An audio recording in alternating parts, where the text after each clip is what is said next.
Բարոց սիրելի հայրենակիցներ, եթերում կրկին քաղաքական խաչմերուկն է, այսօր արդեն հունիսի 4-ն է և այս հաղորդման ընթացքում մի շարք կարևոր հարցերի ենք անդրադառնալու, սկսենք նրանից, որ երեկ ես փորձում էի ծանոթանալ ձեր մեկնաբանություններին, բացարձակ մեծամասնությունը մեկնաբանություններում գրում է, որ Նիկոլ Փաշինյանը ճիշտ է ասում, Նիկոլ Փաշինյանը ճիշտ է արել, այն տպավորություններ կարծես ես ինքս ասում եմ, թե Նիկոլ Փաշինյանի ասածը չի համապատասխանում իրականության, այնինչ իմ ասածը լրիվ այլ է, ես համոզված եմ, որ նրա ասածը համապատասխանում է իրականության, ես խնդիր ունեի իր ամենաառաջի գրառման ձևի հետ և խնդիր ունեմ նրա հետ, որ միայն հայտարարություններով չէ, որ պետք է այս հարցը լուծում գտնի, այս հայտարարությունները կարող է արվեն մի քանի օր և հետո կամաց անկումի գնան և մոռացության ենթարկվեն, հետո էլի գա մի ժամանակ, էլի այդ ամենը բռնկի, քննարկվի, հետո էլի կամաց գնա դեպի անկում, այդ ձևով հարցը չի լուծվում և կուսակալության խախտումից ավելի մեծ մեղք է, ես համոզված եմ ազգի և եկեղեցու մասով չեմ ասում, ազգի և պետության դեմ, երբ որ եկեղեցականները սկսում են օտար երկրների նարատիվները տարածել, օտար երկրների շահերով առաջնորդվել, այսօր նոր անդրադարձ է կատարել Նիկոլ Փաշինյանը Միքայել Աջապահյանի հայտարարություններից և ուղղակի այդ հայտարարությունները ավելի են սարսափեցնում ինձ, նա ասում է, թե ձեզ ինչ կուսակալությունը խախտել է հոգևորականը, թե չէ, ուխտը խախտել է կուսակալուն քահանան, թե չէ, դա ձեզ չի վերաբերվում և ոչ էլ կանոնագրքի հոդվածներն են ձեզ վերաբերվում, հաստատի ես տեսնում եմ այդ իր հայտարարություններից, նաև նախորդ հայտարարություններից, որ կարող եք ապրել առանց կնոջ 30 օր, այդ բոլոր հայտարարություններով հաստատի ինքը խոստովանում է, որ կա այդպիսի լուրջ լրջագույն մեղք և դրանից շատ հաջողակ ձևով օգտվում է փաստացի Նիկոլ Փաշինյանը, քանի որ Նիկոլ Փաշինյանը ոչ միայն երկրի վարչապետ է, այլ նաև շատ հմուտ քաղաքական գործիչ է, վաղուց ինքը զբաղվել է քաղաքականությամբ և հոգևորականներ, ովքեր որ չեն հասկանում, թե ինչի մեջ են մտել, շատ հաջող ձևով Նիկոլ Փաշինյանը այս ամենը բացում է և ճիշտ ձևով մատուցում է հասարակությանը, սակայն իրոք ցավալի է, որ նման աղտով է տառապում մեր հայ առաքելական եկեղեցին, ես կոնկրետ երկու աղտի մասին եմ նշել, լավ չասեմ հայ առաքելական եկեղեցին, շատերը դրանից էլ են վիրավորվում և ճիշտ էլ անում են, պետք է ամեն մի խոսքի մենք լուրջ ուշադրություն դարձնենք, հայ առաքելական եկեղեցում գտնվող ոչ բարոյական հոգևորականներ, այդպես պետք է մենք ասենք, քանի որ բազմաթիվ բարոյական, մաքուր, աստվածավախ, աստվածապաշտ, հայրենասեր, ամենակարևորը հոգևորականներ մենք ունենք, բայց կան նաև այդպիսիք, այսօր առաջարկում եմ ձեզ ծանոթանալ, թե ինչ պատիժներ են նախատեսված այն քահանաների և հոգևորականների համար, ովքեր որ խախտում են կուսակալության այդ խորհուրդը, որը որ չափազանց կարևոր է, դուք որպես քրիստոնյա սիրելի հայրենակիցներ գիտեք, թե ինչ էր ընդհանրապես Քրիստոսը ասում մարդկանց, որ եթե աչքդ է քեզ գայթակղում, լավ է աչքդ հանես և դեն գցես կամ մարմնիդ մեկ անդամը լավ է կտրես և չունենաս, քան թե գայթակղվես, քանի որ այդ քո աչքի պատճառով կամ մարմնի ինչ-որ անդամի, ձեռքի կամ ոտի կապ չունի, մարմնի որ անդամի պատճառով դու կարող ես գեհենը նետվել, և եթե քահանան երդվում է Աստծու առաջ, որ ինքը պետք է մնա կուսակրոն ու խախտում է այդ կուսակրոնության սկզբունքը, ես կարծում եմ, որ այդպիսի քահանաների համար, եթե իհարկե որոշ քահանաներ ունեն նաև հավատք, իրենց համար միանշանակ գեհենը անխուսափելի կլինի, քանի որ իրենց զղջումը կարող է չլինի այնքան ուժեղ, որքան որ հասարակ մարդու, ով որ երդում չի տվել Աստծու առջև և ինչ-որ միտեղ եղել է թուլություններ և հետո ապաշխարել է, այսինքն բոլորն էլ մարդ են, բոլորն էլ մեղք են գործում, բայց քահանայի մեղքերը և քահանայից ավելի շատ է պահանջվելու, քան հասարակ մարդկանցից, ովքեր որ իրենք չունեն այդպիսի երդում տված Աստծուն։ Բայց Միքայել Աչապահյանի խոսքից, թե ձեզ ինչ է վերաբերվում, ձեր ինչ գործն է, մենք պահում ենք թե չէ կուսակալության խորհուրդը, փաստացի դուրս է գալիս այն, որ նրանք ժողովրդին վերաբերվում են որպես հոտի, եկեղեցական հոտ ասելով, երևի իրենք հասկանում են, թե ժողովուրդը ոչխար է եւ ոչինչ չի հասկանում։ Անցել է այդ ժամանակաշրջանը, երբ որ ժողովրդին կարելի էր ոչխարի նման վերաբերվել, եկեղեցական հոտ իրականում այլ նշանակություն ունի, այլ խորհուրդ ունի, բայց երևի նրանք այլ ձևով են դա ընկալում։ Դեմաբար ես ուզում եմ ձեզ ծանոթացնել, թե ինչ պատիժներ են նախատեսված նրանց համար, ովքեր որ հայ առաքելական եկեղեցում խախտում են կուսակալության խորհուրդը։ Հայ առաքելական եկեղեցում, եթե կուսակրոն քահանան, վարդապետը կամ եպիսկոպոսը խախտում է կուսակրոնության սկզբունքը, նախատեսված են լուրջ եւ բազմակերպ պատիժներ, ինչպես հոգեվոր, այնպես էլ եկեղեցական կանոնական առումով։ Հոգեվոր պատիժներ։ Այս պատիժները վերաբերում են անձի հոգեվոր կարգավիճակին եւ Աստծո հետ նրա հարաբերություններին։ Մեղք Աստծո առաջ։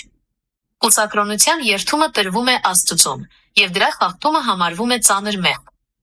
Այն մեկնաբանվում է որպես Աստծուն տրված խոստման դավաճանություն եւ դրսեւորում է անհավատարմություն հոգեվոր կոչմանը։ Հոգեվոր անկում։ Անձը կորցնում է իր հոգեվոր մաքրությունը եւ բարոյական կերպարը, ինչը ծանր հոգեվոր հետևանքներ է ունենում նրա անձնական հոգեվոր կյանքի համար։ Խիղճի տառապանք։ Հոգեվորականը, ով գիտակցում է իր մեղքը, կենտրոնանում է խիղճի տառապանքների եւ զղջման վրա։ Սա ներքին անձնական պատիժ է։ Անարգանք եւ անպատվություն։ Թեև սա բուն հոգեվոր պատիժ չէ, այն ուղղակիորեն բխում է մեղքից։ Հոգեվորականը կորցնում է իր հեղինակությունը, վստահությունը եւ հարգանքը ինչպես եկեղեցական համայնքին, այնպես էլ հասարակության աչքերում։ Եկեղեցական կանոնական պատիժներ։ Սրանք պաշտոնական պատիժներ են, որոնք կիրառվում են եկեղեցու կողմից, հիմնվելով եկեղեցական կանոնների եւ կանոնական իրավունքի վրա։ Վիճակի կորուստ։ Սա ամենահիմնական եւ ամենածանր պատիժն է։ Կուսակրոն քահանան զրկվում է իր հոգեվոր աստիճանից, վարդապետական կամ եպիսկոպոսական, եւ դադարում է լինել հոգեվորական։ Նրան այլևս չի թույլատրվում կրել հոգեվորականի հագուստ եւ դիմել հայր կոչումով։ Սուրբ խորհուրդներ կատարելու արգելք։ Քանի որ նա կորցնում է իր հոգեվոր կարգավիճակը, նա այլևս իրավունք չունի եւ չի կարող օրինական կերպով կատարել որևէ սուրբ խորհուրդ, մկրտություն, պսակ, պատարագ, խոստովանություն եւ այլն։ Եթե նա փորձի դա անել, այդ գործողությունները կհամարվեն անվավեր։ Հեռացում եկեղեցական ծառայությունից։ Նա հեռացվում է ցանկացած եկեղեցական պաշտոնից կամ ծառայությունից, օրինակ թեմի առաջնորդ, վանքի վանահայր, ծխական քահանա, դասախոս հոգեվոր ճեմարանում եւ այլն։ Եկեղեցական դատարանի դատավարություն։ Գործը քննվում է եկեղեցական դատարանի կողմից, որը ուսումնասիրում է բոլոր հանգամանքները եւ կայացնում վերջնական որոշում։ Դա կարող է հանգեցնել նաև եկեղեցուց ժամանակավոր կամ մշտական արտաքսման, կախված մեղքի ծանրությունից եւ զղջման բացակայությունից։ Ապաշխարության պարտադրում։ Անձին կարող է պարտադրվել որոշակի ժամանակահատվածի ապաշխարություն, խոստովանություն, աղոթք, պահք եւ այլ հոգեվոր վարժություններ։ Քանի որ բավականին երկար է սիրելի հայրենակիցներ, չեմ կարծում, որ շատ ավելի մեծ հետաքրքրություն ներկայացնի ամբողջությամբ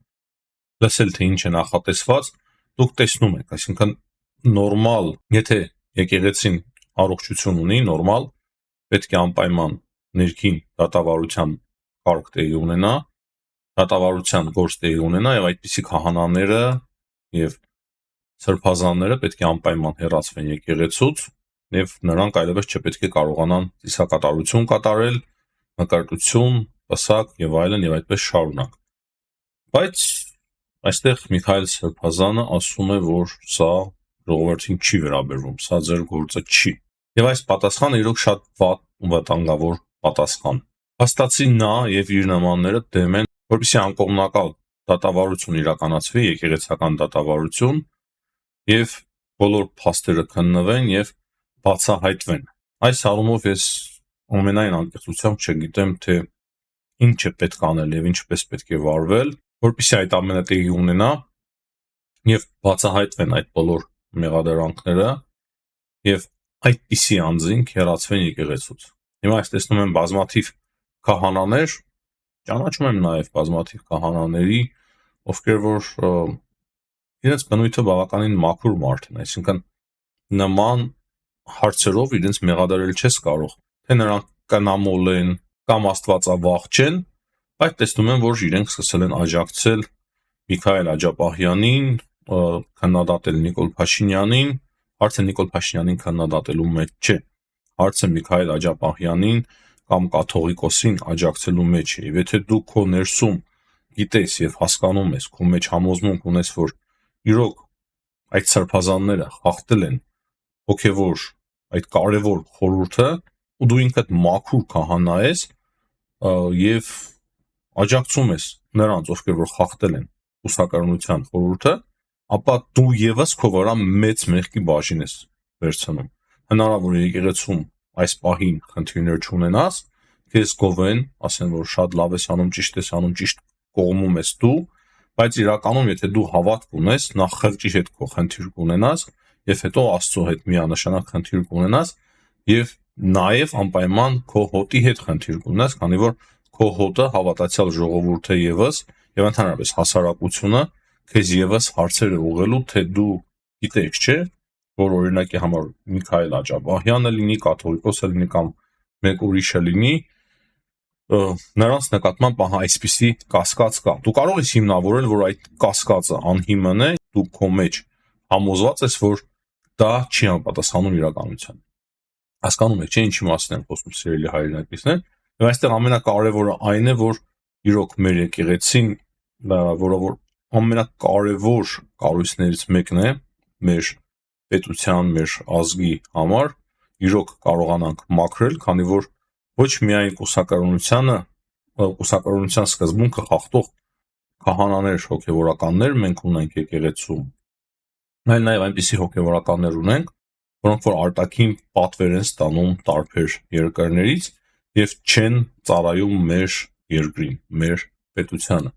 Իսկ երկրները կարող են հզոր, ուժեղ եւ կայացած լինել, հասարակություններն էլ կարող է միասնական լինեն միայն այն ժամանակ, երբ որ եկեղեցի պետություն միասին է գործում։ Ինչու է մեր ժողովուրդը սիրում Խրիմյան հայրիկին, ինչու է մեր ժողովուրդը սիրում Վազգեն կաթողիկոսին, քանի որ նրանք ազգային կերպարներ են եղել, նրանց նկատմամբ որևիցե այդ ձևի մեղադրանք չի եղել, եւ նրանք առաջնորդվել են միայն ու միայն ազգային շահերով եւ պետականամետ հոգեվորականներ են եղել, եւ ոչ թե դատարկ ազգային լոզունգներով խոսող հայտարարություններ անող, բայց իրականում ազգային ոչինչ իրենց մեջ չունեցող քահանաներ։ Հետևաբար ես էլ եմ կարծում, սիրելի հայրենակիցներ, որ նման հետաքննություն եկեղեցու ներսում պետք է տեղի ունենա, այդ հոգևորականները մաքուր, իրոք մաքուր հոգևորականները միանշանակ կունենան իրենց մեջ խղճի խայտ, խնդիր, եւ նրանք պետք է կարողանան ամրանալ, ուժ գտնել իրենց մեջ, համախմբվել եւ պահանջեն այդպիսի դատավարություն եւ փորձեն փաստեր գտնել, ներկայացնել, որպեսզի մաքրեն մեր ընդհանուր եկեղեցին, այդպիսի կեղտոտ արարքներ իրականացնող հոգևորականներից։ Եթե իհարկե այդ հոգևորականները մեղավոր են, ես պատկերացնում եմ, որ դա այդպես էլ կա, դա համապատասխանում է իրականության, բայց պատկերացումը շատ քիչ է, կրկնեմ, պետք է լինի դատավարություն, պետք է բոլորը ամեն ինչ տեսնեն եւ համոզվեն եւ որևիցե կասկած այստեղ չպետք է մնա։ Անցնենք մնացած կարևոր հարցերին։ Վրաստանի խորհրդարանի տնտեսական քաղաքականության կոմիտեի նախագահը եւ Հայաստանի ազգային ժողովի տնտեսական հարցերի մշտական կոմիտեի նախագահը հանդիպել են եւ շատ կարևոր հանդիպում եւ քննարկում է եղել նրանց միջև։ Կողմերը քննարկել են երկու երկրների միջև տնտեսական կապերի խորացման եւ ամրապնդման հարցը, առևտրի ուղղությամբ առկա հնարավորությունները։ Ռոթա Բերեկաշվիլին նշել է, որ երկու երկրները կարող են փորձի փոխանակում իրականացնել։ Օրինակ, Հայաստանը կարող է իր արտադրական փորձը փոխանցել Վրաստանին։ Իրոք Հայաստանը լուրջ արտադրություն ունի, որը որ չունի Վրաստանը։ Եթե մենք մտնենք ցանկացած խանութ, մենք կհամոզվենք, որ Հայաստանում սեփական արտադրությունը շատ է, իսկ Վրաստանում շատ քիչ է։ Եվ շատ լավ է, որ Շոթա Բերեկաշվիլին նշել է, որ այդ առումով կարևոր է փորձի փոխանակումը, իսկ Վրաստանի ֆինանսական հատվածը կարող է աջակցել Հայաստանի ֆինանսական հատվածին։ Ճիշտ ասած, այստեղ չեմ հասկանում ինչի նկատի ունի նա, բայց լավ է, որ փորձի փորձի փոխանակում տեղի ունենա կողմերի միջև։ Եվ վերջում կողմերը համաձայնվել են, որ տարածաշրջանում խաղաղությունը եւ կայունությունը կնպաստի ընդհանուր տնտեսական զարգացմանը։ Դա փաստ է, բայց ընդհանուր առմամբ այս հայտարարությունները բոլոր տեղերը արվում են եւ ինչ որ միտեղ շաբլոնային հայտարարություններ են, բայց կարևորը իհարկե, որ մենք բոլորս միասին թե Հայաստանում, թե Վրաստանում եւ թե ամենուր կարևորում ենք խաղաղությունը, քանի որ առանց խաղաղության իրոք ոչինչ անհնար է։ Եթե չլինի խաղաղություն, ոչ տնտեսական զարգացում կլինի, ոչինչ չի լինի։ Ամեն ինչ կանգ է առնելու եւ մարդիկ մտածելու են, թե ինչպես անեն, որ կարողանան պահպանել իրենց երկիրը եւ պահպանել իրենց կյանքը։ Այդ ժամանակ չես կարող մտածել տնտեսական զարգացման մասին։ Միջազգային հարցերի շուրջ կարևորը այն է, որ ուկրաինական պատվիրակությունը այցելել Ամերիկայի Միացյալ Նահանգներ եւ հանդիպում է ունեցել Դոնալդ Թրամփի հատուկ բանականացների հետ, Վիտկոֆի եւ Քիթ Քելոգի հետ, եւ քննարկել են Ռուսաստանի կողմից այդ պահանջները, շատ լուրջ պահանջներ են եղել, գիտեք, անընդունելի լուրջ պահանջներ, փաստացի Մեդվեդևն էլ խոստովանում էր, որ Ռուսաստանը ոչ թե խաղաղություն է ուզում, այլ այդ բանակցությունները ուղղակի երկարաձգում է ժամանակը, որ ավելի լավ կարողանան իրենք հասնել իրենց նպատակներին։ Դրան նաև անդրադարձել էր սենատոր Գրեմը, ասելով, որ Մեդվեդևը փաստացի խոստովանում է, որ իրենք չեն ցանկանում խաղաղություն։